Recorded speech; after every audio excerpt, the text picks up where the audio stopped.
V Lahomnem so zaradi vdora zemlje morali preseliti eno družino. V Slovenskih Konjicah zadovoljni z dosežki v času med lanskim in letošnjim občinskim praznikom. Likovna dela iz 22. poletnega slikarskega ekstempora so na ogled v galeriji Volk. Rokometaši Celja Pivovarne Laško v Ligi prvakov dobili zahtevno in atraktivno skupino. Spoštovane gledalke, cenjeni gledalci, lepo pozdravljeni in vabljeni k spremljanju. Spoštovane gledalke, cenjeni gledalci, lepo pozdravljeni in vabljeni k spremljanju dogodkov dneva. Včeraj zjutraj je v Lahomnem v občini Laško prišlo do vdora zemlje. Nastala je večja jama, ob tem pa je ogrožena tudi najmanj ena stanovanjska hiša s 3 stanovalci. Bivanje v njej ni več mogoče, zato so za družino že poiskali začasno namestitev. Danes in jutri bodo vdor sanirali do te mere, da bo cesta tam znova prevozna. Takšno je stanje v Lahomnem danes, ko so že začeli sanirati vdor, a dogodka, ki jim je dan prej na glavo postavil življenje, se Karmen še vedno v šoku takole spominja. Zjutraj ob 7 je začelo pokati, se so slišali neki glasovi, jaz jih je res že prej slišala, ampak ne tako takrat, ko je bil potres v Zagrebu, ker takrat je pa res premikalo še bolj, ker res na zgornjem štuku bila in res so še hujši potresni sunki čutili. To, kar je pa zdaj bilo, pa ni bilo tako, ampak se je slišali, nekaj se je slišali, pa smisel, ok, potres je, pa res, ker tukaj živi še stric, pa ate, je preletel pa stric gor od spodnjega štuka. Rekel, naj se pride hitro ven, da je treba iti z hiše, da tukaj ni več varno, da kaj se je zgodilo, da ne prijem ven pogledati, da je cela jama nastala, globoka, 4 metre, 5 metrov široka. Ravno v tem času so tam tudi delavci lokalnega komunalnega podjetja spraznjevali smeti in kot lahko slišimo danes, so za las ušli nesreči, da bi z vozilom pristali v jami, ki je nastala. Grozna situacija. Razpoke so po kuhinji noter nastale, po hodniku, se vidijo stopnice, če dalje hujše razpoke. Tamle kurilnica je začela po šivih razpokati. Garaža se ne da niti odpreti več vrat. Osnovne stvari smo komi po 2 oblačila sem ven vzela. Sprečevale iz šol, dokumente, ne morem albumov, ničesar, nisem mogla ničesar, nič. Še isto jutro so se odzvali v laški civilni zaščiti. Prišli so delavci komunale, prizorišče pa si je ogledal tudi laški župan. Pri civilni zaščiti smo v prvi fazi začeli izvajati zaščitne ukrepe. To pomeni, da smo zaščitili javni vodovod, javno kanalizacijo, da ni prišlo do iztoka še večje količine vode.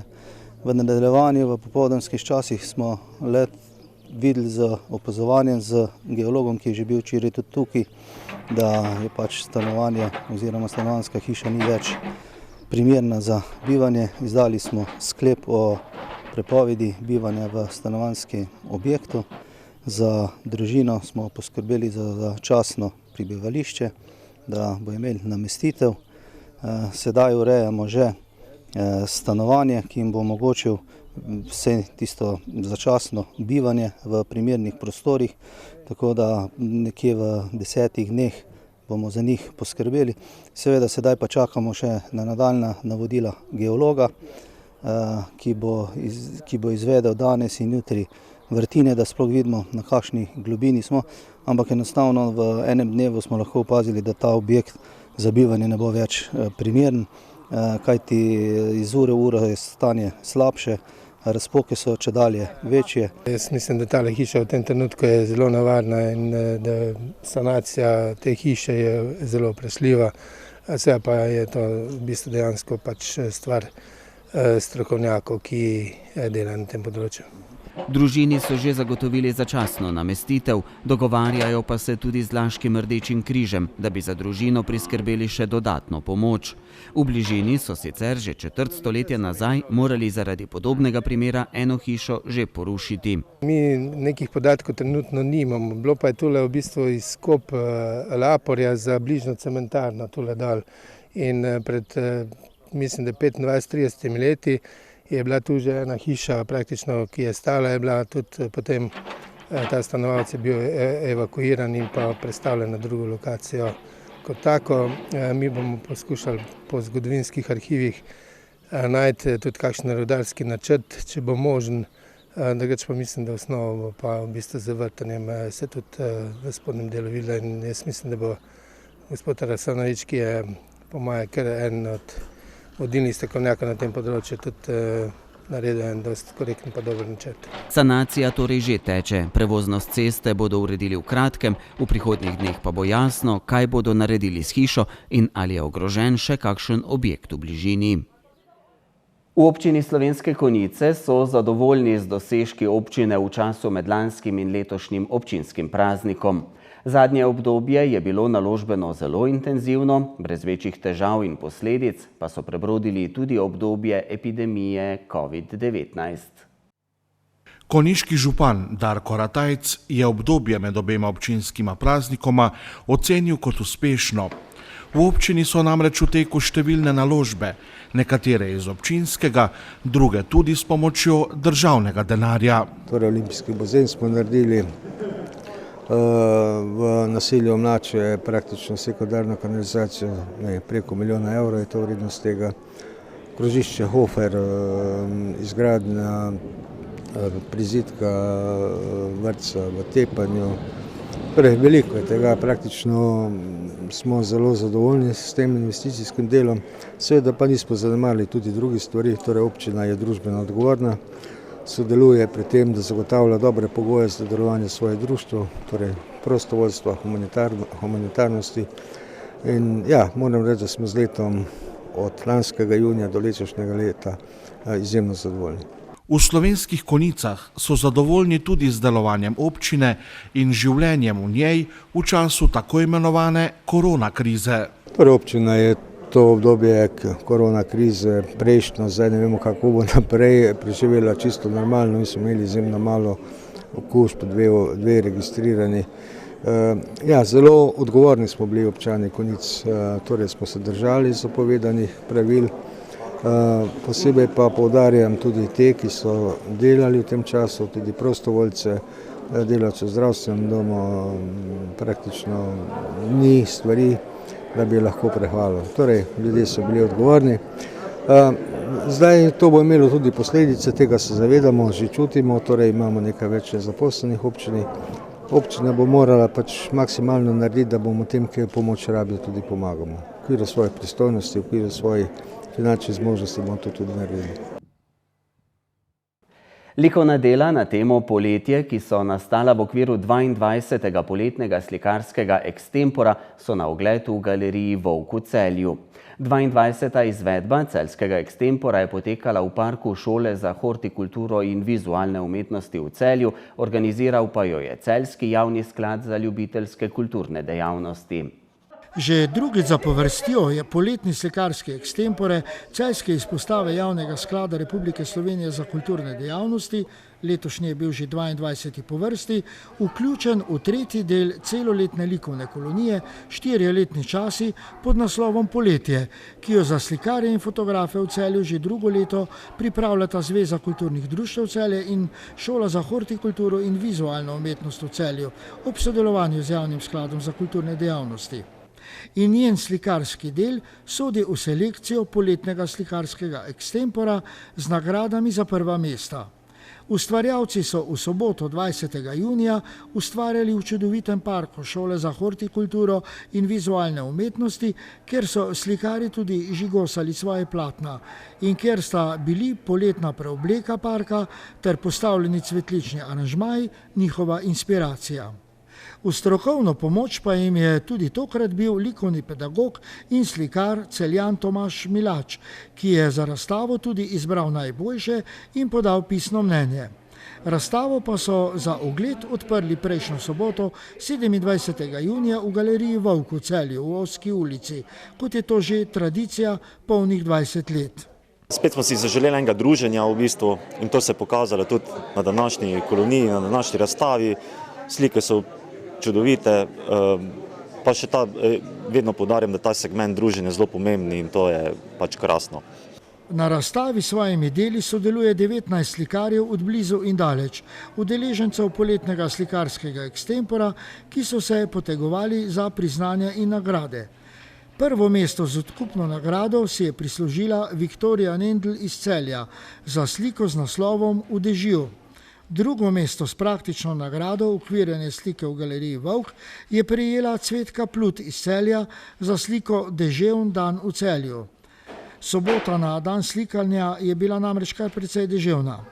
In tretje mesto s praktično nagrado s slikarskim materialom pa je prejel Ivan Skledar iz Črenšovca pri Slovenski Bistrici za sliko Pot v gozd. Podeljena pa je bila tudi častna omemba, prav tako s praktično nagrado s slikarskim materialom, ki pa jo je prejela Branka Dragosavac iz Dobja pri Planini za sliko z naslovom Koloristično vzdušje. Razstava v galeriji Vovk na letošnjem 22. poletnem slikarskem ekstemporu je ponovno pokazala dokaj zavidljivo raven slikanja.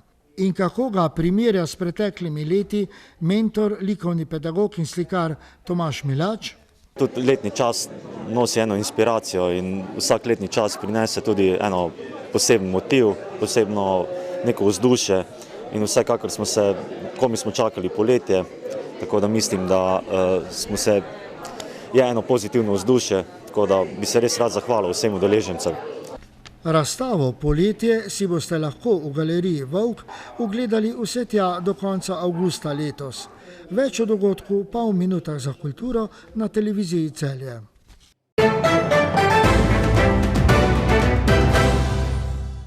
Na sedežu Evropske rokometne zveze so opravili žreb za 28. izvedbo Lige prvakov. Že 26. bodo v njej igrali rokometaši Celja, Pivovarne Laško, ki so za tekmece v skupini B dobili Barcelono, Vesprem, Kiel, Aalborg, Nantes, Motor Zaporožje in Zagreb. Moram reči, da smo bili z žrebom kar zadovoljni, da po eni strani imamo atraktivne, zanimive nasprotnike, na drugi strani pa, tako kot ste samo omenili, nasprotnike, ki so premagljivi in prav tako zanimivi za gledalca. V dresih celjskih tekmecev se bo v Zlatorogu predstavilo kar nekaj nekdanjih članov Celja, Pivovarne Laško. Ja, moram reči, da sem kar ponosen na vse igralce, da mi je uspel ta preboj tudi v katerega od večjih klubov in velika zahvala za vse tiste, ki so delali z temi res perspektivnimi pa dobrimi igralci. Bo med njimi prvič morda tudi Domen Makuc, dolgo se že govori o tem prestopu v Barcelono? Morda. Osnovni rezultatski cilj pivovarjev bo preboj iz skupinskega dela Lige prvakov, za kar bo potrebno osvojiti enega izmed prvih 6 mest v skupini. Kar se tiče športnih ciljev, vsako leto postavljamo skupaj na zadnji seji oziroma v uvodni seji pred sezono upravnega odbora, tam tudi dorečemo, jih postavimo, vsako leto so ambiciozni. Po eni strani ambiciozni in pa še zmeraj dosegljivi.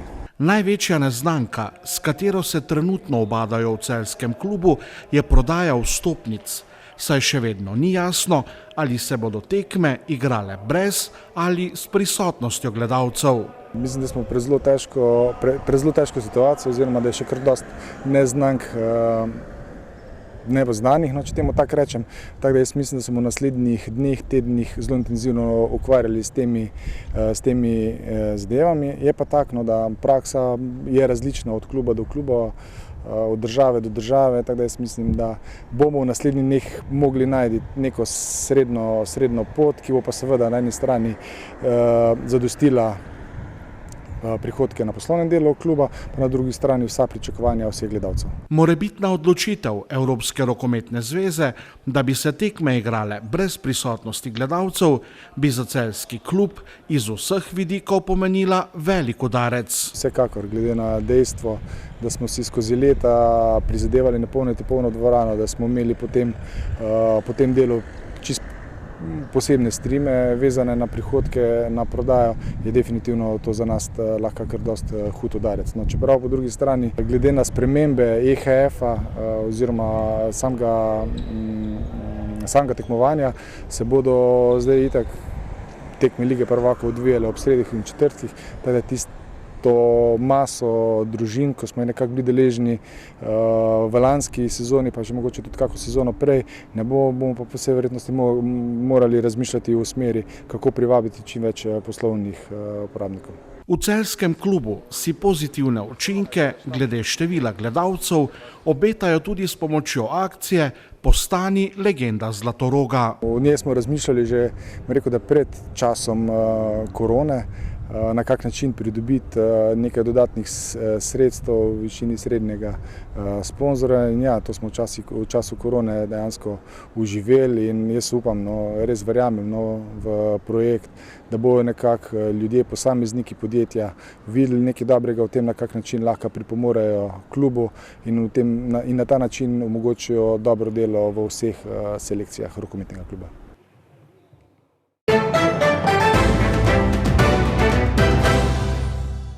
Jutri bo spremenljivo do pretežno oblačno s krajevnimi padavinami in nevihtami. Zapihal bo veter vzhodnih smeri, na Primorskem šibka burja. Jutranje temperature bodo od 15 do 20, najvišje dnevne od 19 do 24, na Primorskem okoli 28 stopinj Celzija. V soboto bo na Primorskem po večini sončno šibko burjo, drugod bo sprva zmerno do pretežno oblačno, čez dan pa se bo postopno jasnilo. V nedeljo bo pretežno jasno in spet bolj vroče. Obeta se nam torej kratka ohladitev, potem pa se poletje znova vrača. Hvala, ker ste bili v naši družbi, prijeten preostanek večera in nasvidenje.